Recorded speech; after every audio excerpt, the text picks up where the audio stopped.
it's me, Johnny, and welcome back to Mantalab's channel. For today's video, gagawa o magluluto tayo ng lechon kawale. At ang mga ingredients na kailangan ay syempre hindi mawawala ang manok, tangad, mantika, bawang, paminta dahon, at asin. Mamaya ipapakita ko sa inyo kung paano siya lutuin o ang procedure nito. Kung bago ka pa lang sa channel ko at mukha sa loob mo, please like this video, share and subscribe, and click the notification bell for more updated videos. Without further ado, please join me.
Ayan, sana nagustuhan nyo at sana matutunan kayo.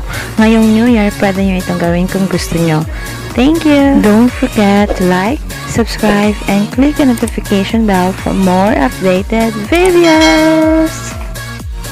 Thank you and God bless! Mwah!